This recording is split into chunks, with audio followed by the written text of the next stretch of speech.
Panoorin niyo 'to, college student na yung bata pero hindi pa siya sanay or hindi pa siya magaling magbasa. Hello mga storage, welcome back sa ating content. So, ito yung problema, ito yung part 2 naman to. So, meron kasi dito na nagko-comment dito, no? So, bago tayo magsimula dito, kung kayo nanonood kayo dito sa part na ito, part 2 nito, mas encourage na panoorin nyo muna ito sa aking isang akong video na part 1. Lalagay ko lang dito sa taas o sa description. So, panoorin nyo muna yung first time yung makakapanood nito. So, panoorin nyo ito muna, okay? So, kung if ever natatapos ito, proceed tayo dito sa itong part 2 na to. Ito yung kung ang context, diba, ito yung nagiging dyslexia na pinaano ko sa inyo na magiging research muna kayo, alamin nyo muna kung ano yung dyslexia. So, kung napapansin mo, siya yung original na si Joshua. So, si Joshua. Sabi natin, ito naman, ito naman yung papanoorin natin kay DJ Mon Vlogs. So, hindi ko siya ipi-play kasi same thoughts yung dito.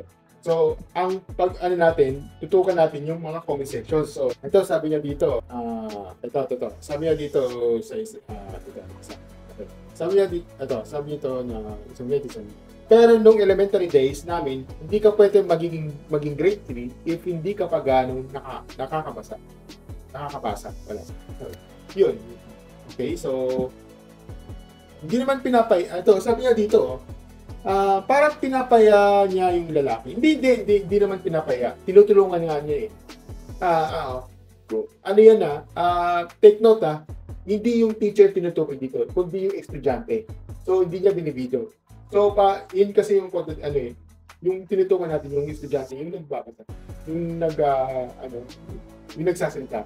Yun na napapansin mo, lalo na sa mga earphones natin, katulad dito, o yung sa mga headphones, mapapansin mo may nagsasalita. Kasi tinuturuan siya eh. Yan, diba? Ito naman, ayan, this is a very example. Sabi niya dito, paano siya naging teacher? Hindi naman yung teacher na tinutukoy dito eh. Yung estudyante. At yung sa video na to, teacher yon. Hindi naman yung point ko dito. Yung estudyante, yung kausap niya. So, hindi tawag dito na hindi pinapakita yung estudyante na yun. Kasi good thing na hindi natin alam kung sino yun. Pero ito yung big example na magiging dyslexia. Hindi natin alam kung dyslexia ba to, o may dyslexia, o talagang slow learner yung sinasabi niya dito. So, yun. Okay, so ito. Babasa tayo ng dalawang netizen dito. Ay, hindi. Tatlo pala. Sorry. Okay na, tatlo pala. Ibabasahin natin dito yung comment section dito. Sabi nga dito, hindi rin may make sense yung senior high school or K-12 kesyo gusto ng bansa lumebel sa curriculum ng ibang bansa kung ganito yung sistema.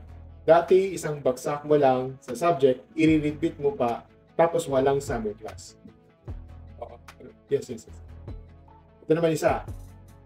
Sa totoo lang yung ibang students, napipilitan lang mag-English eh. Dito lang sa ibang bansa, mas focus sila sa kanilang wika. Tulad sa Japan, kahit hindi sila makapagsalita ng English, pero napaka-unlad ng bansa nila. Well, iba naman kasi yun sa kanila. Talagang sa kanila, tutok sila sa English. Minsan iba kasi sa mga gobyerno nila.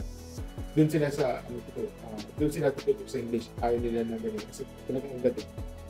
Kaya hindi na ako magtataka. Yung iba kasi pag ikaw ay isang foreigner, for isang dayo ka, hindi ka welcome, diba? May mga ganun eh. At saka ito last natin sa isang wala tayong masisisi dito sa parents o teacher man.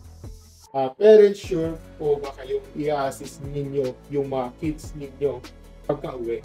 Teacher, huwag po puro pa-assignment, ibalik po natin ang dating sistema.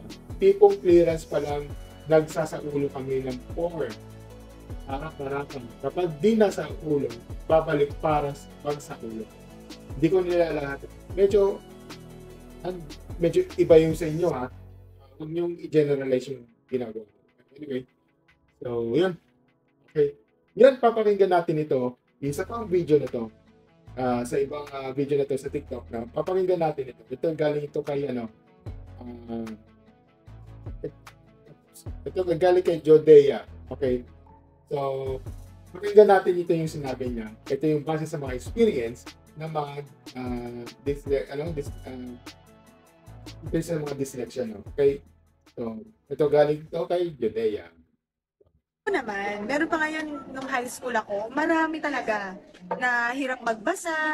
Meron pa hindi pa marunong magbasa. Ito pa yun yung batch ko way back 2017, nung high school ako, grade 7 ako. Unang pasok ko ng high school, marami nang hindi marunong magbasa. And what I love about my alma mater is, pinatawag nila lahat yung mga napapansin ng mga teacher na hindi pa ganun kagaling magbasa. Tapos every hapon, paglabasan, may tutorial sila sa mga advisor nila na kailangan nilang magbasa, ganyan-ganyan. Tuturuan sila ng mga advisor na magbasa. Kasi guys, according to my professor, nung tinanong ko siya, bakit may mga ganun basa? So, yung tinutukoy niyo yung sinasabi niya, yung meron kasing tutorial. Meron kasi silang special, parang special class. Sabihin natin ganun, no? Na special tutorial. No? So, may mga tao kasi na hindi na kaintindihan, meron kasi hindi na kapag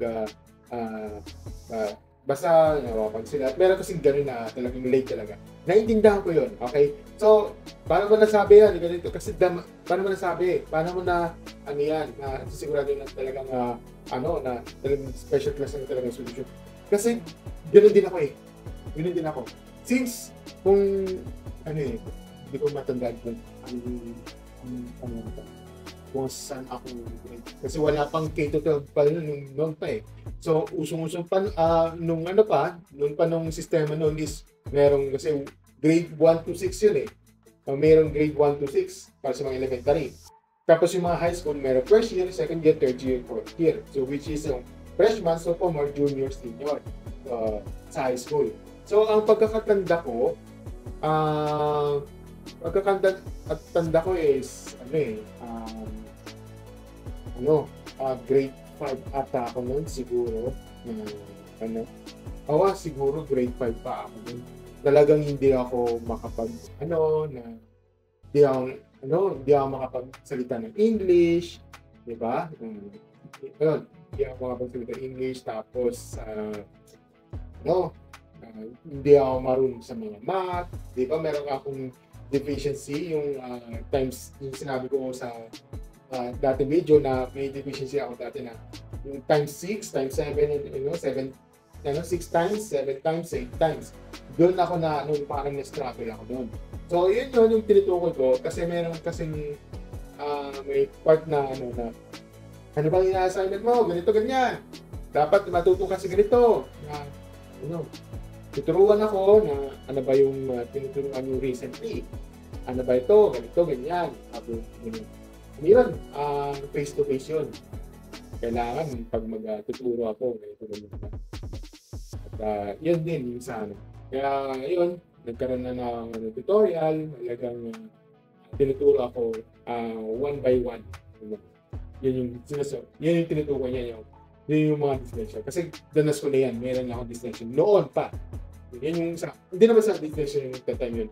Kasi may talagang slow learner ako nung that time yun eh. English saka math. English at saka math yun. Kasi yun kasi yung major subjects noon. Diba? Kasi yun times 2 ata yun eh. Kasi major subjects kasi yun.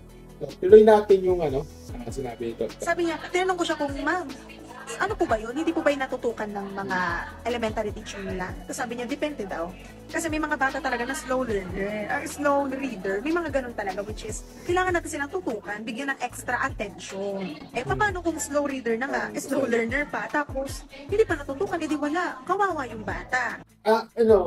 Minsan kasi talaga yung slow learner, minsan kasi talaga na, meron kasing, not just a slow learner, minsan kasi na nagkakaroon ng distraction. Kaya minsan talaga na, yun na pa isa imagine mo, no? Minsan, yung sinasabi ko kanina, pag tutorial kasi tutok ka sa pagiging learner. However, minsan kasi yung mga kaklase mo kasi minsan hindi mayawa sa nyo. May maingay, kwentuhan, ganito, ganyan. Nakadi-distraction tayo. Kaya minsan talaga pag nasa likod, nasa harap, kahit sabihin hindi ko harap, pero yung mga kapaligiran, mga paligid, yung mga kaklase mo, ay talagang distraction yan. Okay? So, hindi lahat yung tao ganun ha. Meron kasi merong, yung iba naman yung mga, yung iba naman yung mga kaklase na okay lang may kasama ako, wala akong problema doon. Yung iba naman kasi na nadi-distraction siya na hindi siya makapag-aral dahil lang sa marami sila, diba? May maganon yung sistema doon. So, yun. Tuloy natin to. Pero yun yung sinasabi ko. Kapag slow reader talaga, yung mahirap na talaga yun eh. Pero, syempre, kailangan ng extra attention yung bata. Tapos, kapag medyo nag-high school na, syempre naman, pa-realize nyo sa bata na kailangan niya rin tulungan yung sarili niya. Sarili niya, medyo mahirap yun. Okay? Pag sarili niya. Alam mo, naiintindihan ko naman sa sarili. Pero sana, tulungan mo rin siya. Kasi if ever na porkit na high school yan hindi ipapabayaan mo. You know? Hindi, kasi yun, kailangan, bata pa rin yun tayo, yung parang, nag-level up pa rin tayo Kasi kailangan natin ng yan na i-evolve pa rin tayo Hindi pa tayo pupunta sa college, o hindi na sa college, mapupunta tayo sa adultery yun diba? Yung sa adulting na, part, pero nasa, pa tayo nasa minor age pa tayo nag-e-evolve pa rin tayo sa utak natin. Kaya minsan talaga, hindi natin may iwasan na talagang struggle siya sa mga nag-aaral. Kahit sabihin mo, isa siya ng ipoproceed, kailangan natin siya ng tulong. Kaya tulad sinabi ko, sana palawakan natin yung palawakan na lang natin sa ating sarili or sa kanya or natin siya. Diba na konting, parang konting patience lang naman. Yun lang ang yung parang concern ko lang sa kanila. Yun lang. Tuloy natin ito. Kasi syempre mahirap lang kung si teacher lang talaga yung, alam mo yun, kumikilos. Mahirap lang yun kapag siya lang talaga yung may willing na matuto yung bata. Dapat pati yung bata, ipaintindi nyo rin sa kanya na it's important for you to learn. Yun nga yun Sinasabi ko nga kailangan magtulungan Hindi pwede kasi siya lang yung mag-isa. Mahirap yun bata pa lang kasi siya. Kaya ang sabi ko, ang concern kasi namin is tulungan lang. Yun lang ang sinasabi ko dito. Hindi kasi pwede yung parang kahit sabihin mong isa lang magtulungan yung kahit yung sarili niya. Pero bata diba? Bata pa siya nag-struggles pa rin siya hanggang yun Kailangan natin siyang tulungan. I know na bata ganito, pero sana kailangan natin tulungan. Ano naman? Okay. And ipaintindi rin sa parents. Isa yun sa mga nasabi ng professor ko Mahirap kapag si teacher lang lagi nagtuturo. Dapat pati mga parents tinuturuan sila sa bahay. Para alam mo yun, magandang pundasyon ng bata. Magandang pundasyon. Pundasyon ng bata? Hindi, kasi, yung nga ang problema kasi dito lalo sa parents. Alam mo yun, ito bibigyan kita ng senaryo dito yung senaryo. Paano kung yung mga parents na maraming ginagawa, ganun din maraming ginagawa na minsan umuwi sila ng alas 10, alam ko yan yung mga ganun na minsan yung mga bata pupunta sa yung mami sila pumapasok, pero yung mga kasi magulang meron silang pasok. For example, ang trabaho nila yung mga magulang is galing sa mga malls. Yung mga sales personnel, for example, gano'n. Or promoter, gano'n, di ba? May isang promoter. Pati yung isang asawa, asawa niya is, for example, yung office or gargador sa ganito, ganyan. Pero pag umuwi, pagod na yan. Kaya minsan talaga, hindi natututok or parang minsan talaga overtime, ganito, ganyan. Naiintindihan mo yun, okay? Pero kasi, minsan, hindi kasi natututok. Pero, hindi ko binibigyan ng example po. Kasi nangyayari kasi yun that time. Dapat kasi na, kailangan ng time management doon. Kasi minsan, minsan,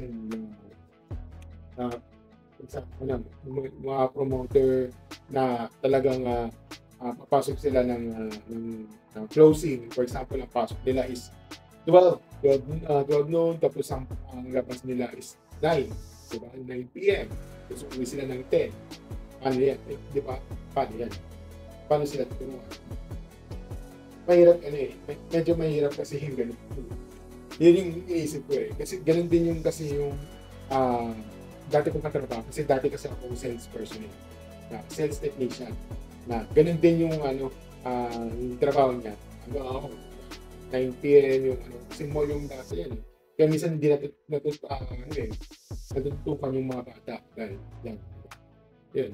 Yun yung sinasabi ko. Yun. Maganda ang learnings nila, di ba? Alam mo yung parang mapabilis yung growth nila when it comes to academic, di ba? Na enhance na sila sa school, syempre pag uwi o may mga activities, ay may mga assignments, takdak aralin, mas lalo silang na-enhance, di ba? Teach them. Lalo na yung mga slow learner o yung mga slow reader, mga ganyan. Give them extra attention. Kasi big help yun Kasi ito napapansin ko Mostly yung mga bata na mga slow learner at medyo mahina sa klase, sila yung nabubuli. Kaya syempre, kung teacher ka, gusto mo bang ganon? Totoo yan. Totoo yan. Well, parang naging reference to ng para masabihin to. Parang naalala ko yung parang medyo reference to yung alam mo yung pyramid game. Naku, spoiler alert! Spoiler! Spoiler alert sa pyramid game. Kasi sa mga spoiler alert dyan skip nyo na lang to sa part na yun ang sinasabi ko lang dito sa nagiging reference to sa pyramid game yung sa K-drama na related to sa bullying kasi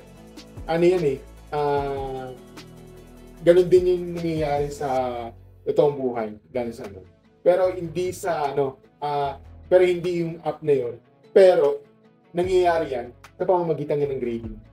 Ganun nangyayari yan kaya nagkakaroon ng bullying at danas ko na yan. Baka sabihin lahat danas na lang yan hindi meron kasi experience ko na yan yung mga ganun. Buti nga, hindi nga cellphone na grading ang sistema nun Kasi yung time na yun, medyo bagsak ako nung that time. Listen, yung mga grades ko, 74, 73. Hindi ko pinaproud yun Hindi ko pinaproud yun. Talagang, talagang may struggles talaga ako. Yung nga lang, may nabubulit din. Tuloy na. May nabubuli sa loob ng classroom nyo. Di ba? Parang, it's a big help for them. Na tayong mga teachers, tinutulungan din natin sila. Hope you get my point, guys. Kumbaga, make them feel safe inside the classroom. Kasi yun yung alam ng mga magulang nila, na safe sila sa mga classroom nila. Kaya, ano mo yun? Open heart. Kumbaga, open heart sila or free silang dinala ng mga magulang nila sa school. Kasi aware sila na safe sila dito Pero alam mo yun, tapos mabubuli lang sila. Kung medyo napapansin nyo na o may mga nagsasabi sa inyo mga student, pay attention kayo sa mga ganung bagay. Kumbaga guys, na-experience na natin yan habang nag-aaral tayo. Or kung magiging teacher kayo, alam nyo na yung may nangyayaring gayan. Kaya, alam mo yun, kung may napapansin na kayo, i-prevent nyo na agad as a teacher. Kayo ang may authority nyo para mapigilan yun. Sa inyo na mismo ang galing para mag-prevent yun. Okay? Okay, so yun na naman sa ito lang yung video na to at so overall ang masasabi ko lang dyan is ang masasabi dyan is huwag niyo siya pabayaan. Lahat tayo matutunan kasi pag binayaan siya in the end, pag once na napunta sa college yan, baka tanungin ng ibang tao yan saan yan? Paano nyo, napunta to sa college yan? Bakit hindi ganito, ganyan? Magiging, magiging kawawa yung isang estudyante. Ito yung nakakalungkot na isipin niya. Medyo huhusgahan ka, mabubuli ka, papahiyain ka, huhusgahan ka. Sana huwag natin mangyari sa kanya. Lalo na sa mga ganitong sistema. Well, sana tulungan na lang natin siya. Yun lang masasabi ko mga story. Yun lang, mga story. So,